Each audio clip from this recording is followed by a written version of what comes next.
지금의 양곡관리법 개정안에 대해서는 문제가 있다라는 문제가 얘기죠. 있는 거죠. 그러니까 정책을 거꾸로 하는 거죠. 그런 거는 어떻게 보면 조금 나쁘게 말하면 포퓰리즘입니다. 포퓰리즘. 언론 보기에는 그게 좋은데 결국은 2년 가고 3년 가고 그러면은 그게 발목을 잡는, 우리 농업을 거꾸로 퇴보시키는 그런 정책이 되는 거거든요. 그러니까 그거는 하지 말아야 돼요. 우리 지금 조금 힘들어도 정책이 바로 갈 수 있도록 그렇게 해야 됩니다. 네. 최근에 이제 요즘 양곡관리법 개정안 문제라든지 그걸로 정치권이 굉장히 시끄러운데요. 사실 쌀 공급 과잉 문제라든지 뭐 재정 부담 문제가 연관되어 있어서 그런데 그런 걱정의 목소리가 많아요. 네, 이 부분에 대해서 어떻게 생각하세요? 이것도 그러니까 제가 아까 산업은 산업 정책으로 하는 게 좋겠다 그런 말씀을 드렸잖아요. 쌀 문제도 마찬가지입니다. 쌀 문제는 왜 그 쌀값이 떨어지냐면 쌀이 수요량보다 공급량이 많기 때문에 쌀값이 떨어지는 거거든요. 네. 그러면 수요를 많이 늘리든지 아니면 공급을 줄이든지 네. 그래야 이제 가격이 안정이 될 거 아니겠습니까? 네. 그런데 지금 어떻게 되냐면 이 가격을 높게 유지를 시켜주면 네. 이 농사를 짓는 저로서는, 제가 농민이면 저로서는 이렇게 값이 좋고 농사를 지어서 이익이 더 많이 나는 곳에 아무래도 활동을 하고 그쪽으로 농사를 짓지 않겠습니까? 맞아요. 그러면 지금 밀, 콩, 뭐 옥수수 이런 다른 이제 채소나 이런 게 있는데 그런 쪽으로 가는 것보다 같은 곡물끼리만 비교를 하면, 그러니까 옥수수나 그 콩이나 그 밀로 가지 않고 쌀로 가는 이유는 쌀을 재배했을 때 이익이 더 나기 때문에 그런 거거든요. 네. 다 쌀만 지으니. 그렇죠. 그럼 다 쌀만 짓죠. 그러니까 밀을 생산하는 것이 쌀 생산하는 것보다 내가 이익이 더 되게 그렇게 제도를 만들어줘야죠. 네. 또 콩이 더 많이 생산되게 그렇게 어떤 제도를 만들어줘야, 그래야 쌀은 생산이 적어지고 쌀을 생산하려고 했던 많은 사람들이 콩을 더 생산하고 네. 밀을 더 생산하고 이렇게 되면 우리나라 지금 밀이나 옥수수는 뭐 1~2% 자급률이, 네. 예, 콩은 뭐 한 10여%, 20%가 안 되는 그런 적입니다. 두류는. 그런데 그렇게 되기 때문에 식량 안보에도 문제가 있는 거예요. 네. 왜냐하면 식량 자급률이 지금 50%가 안 되거든요. 그리고 사료까지 포함하는 그런 곡물 어떤 자립도라 그럴까요? 그거는 20% 수준에 머무르고 있어요. 문제네요. 심각한 겁니다. 그러니까 그런 거를 이제 식량 안보라고 하지 않습니까? 네. 그런데 식량 안보를 튼튼하게 하려고 그러면은 쌀에다가 계속 지원하면 되는 게 아니고, 왜냐하면 쌀은 자급이 되는데 부족한 밀, 부족한 콩, 부족한 옥수수를 많이 생산해서 이 곡물 자급률이 60%, 70% 이렇게 올라가야 그래야 우리 안보, 식량 안보가 확보되는 거 네, 아니겠습니까? 그런 차원에서 지금의 양곡관리법 개정안에 대해서는 문제가 있다라는 문제가 얘기죠. 있는 거죠.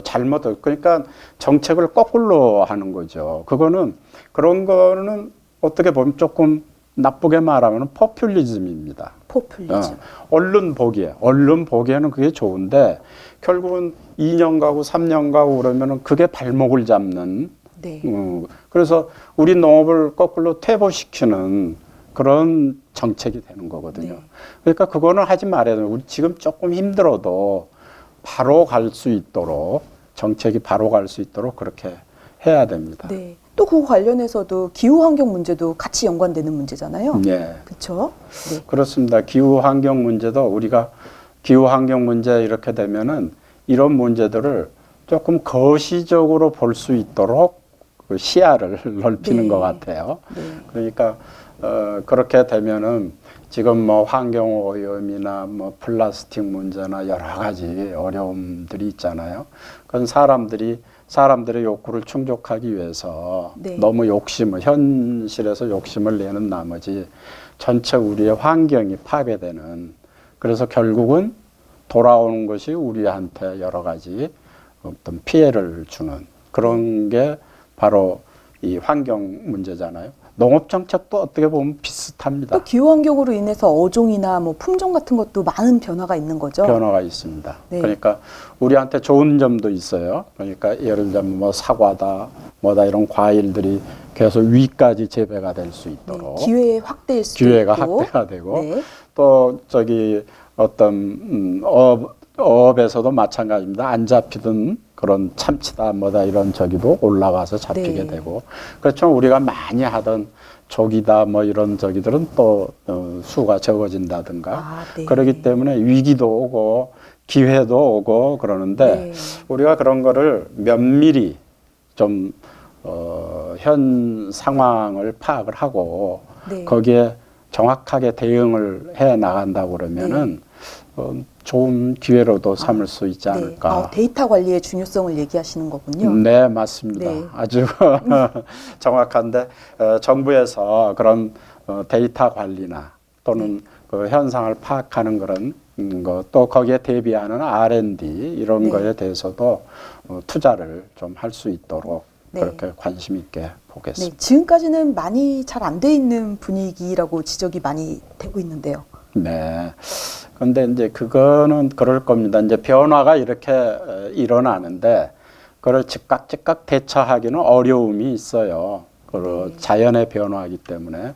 근데 아무튼 그런 데서 너무 뒤처지지 않도록 우리가 노력하도록 관계부처와 함께 한번 그런 문제를 이렇게 특별한 위원회라든가 그 작업팀을 구성을 해서 연구를 한번 해보겠습니다. 네. 또 그거 말고도요, 요즘에 원유 가격 연동제 문제, 우유값. 네. 그걸로도 계속 매년 똑같이 시끄러워요. 그거에 대해서 어떻게 생각하세요? 그러니까 이제 그런 문제도 그렇습니다. 뭐냐면 지금은 외국에서 수입하는 그 우유가 꽤 많거든요. 뿐만 아니라 네. 치즈다, 버터다, 뭐 이런 것도 많이 수입을 하고, 그런데 외국에서는 가격이 싸죠. 그러니까 우리가 생산하는 거는 어느 그 생산비나 이런 게 많이 오르고 그러기 때문에 그 가격을 맞추기가 굉장히 힘들어요. 그렇기 때문에 그런 것도 어떻게 보면 쌀 문제하고 똑같습니다. 그러니까 그거를 현실에 또는 뭐 생산하는 생산자들의 현 상태만 너무 뭐라 그럴까 집중해서 생각하지 말고 조금 생각을 미래지향적으로 네. 이렇게 해서 필요한 경우에는 타협도 좀 하고 네, 그렇게, 지금만 보지 말고 예. 미래를 봐야 된다. 예, 그렇게 좀 할 필요가 있고요. 하나는 저는 그런 것 같아요. 이 예를 들자면 이스라엘이 이 농업 기술 국가로 지금 떠오르고 있거든요. 이스라엘이요? 네, 조그만 나라지만은 그 이유가 뭐냐면은 이 땅이 굉장히 척박한 땅이에요, 이스라엘이. 네. 사막이 많고. 맞아요. 네, 일부 뭐 북부에 괜찮은 땅이 있다고 하는데 전반적으로는 굉장히 어렵습니다. 그러니까 그런 데서 이제 그 농업을 해야 되기 때문에 네. 굉장히 과학적으로 해요. 그러니까 물 관리, 물이 예를 들자면 연 강수량이 200mm 정도밖에 안 돼요. 그러니까 농사를 도저히 지을 수가 없거든요. 그렇기 때문에 그걸 빗물로 받아서 또는 생활용수들을 다시 재사용하는 네. 그런 것들 기술을 굉장히 과학적으로 네. 연구를 해가지고 이제 식물에 물을 점접 관정을 한다든가 여러 가지 기술 저기를 합니다. 또 물을 걸르는 기술도 하고 그런 것들을 연구를 많이 한 결과 그 사막이나 중국의 불모지 이런 데로 네. 그 기술을 수출할 정도로 이 사람들이 네. 그렇게 많이 해요. 자연 탓만 할 필요는 없다. 그렇습니다. 그러니까 조건이 굉장히 안 좋을 때 그 조건을 극복하기 위한 네. 그런 거는 오직 사실은 기술이거든요. 네. 그러니까 기술을 발전시켜서 그래서 그 이스라엘에서는 품종 개발도 많이 해가지고 많은 그 종자를 좋은 종자를 개발해서 수출을 해가지고도 많이 또 어떤 소득을 올리고 있습니다. 네. 그러니까 뭐냐면 가령 똑같은 저기에서도 지금 젖소를 기른다 그러면 어디 예를 들자면 뭐 그 양이 있습니다. 일정 기간에 네. 일정 기간에 뭐 1년에 예를 들자면 한 11,000kg가 나오도록 그렇게 한다든가 이런 식으로 굉장히 뭐라 그럴까요? 그러니까 현재 100이라는 생산을 하고 있으면 120, 130 이렇게 갈 수 있는 그런 기술을 개발하고 그래서 그걸 극복하고 품종 또 재배 방법 이런 걸 뭐라 그럴까요? 아무튼 혁명적으로 좀 네. 혁신을 해서 그렇게 하는 그런 기술들을 이스라엘이나 네덜란드나 그렇게 네. 해요. 우리가 그런 거를 조금 이렇게 벤치마킹 따라서 할 필요 벤치마킹할 있고. 필요가 네. 있어요. 그래서 좌절만 할 게 아니라 한번 같이 힘을 모아서 좀 극복을 해봤으면 좋겠습니다. 네.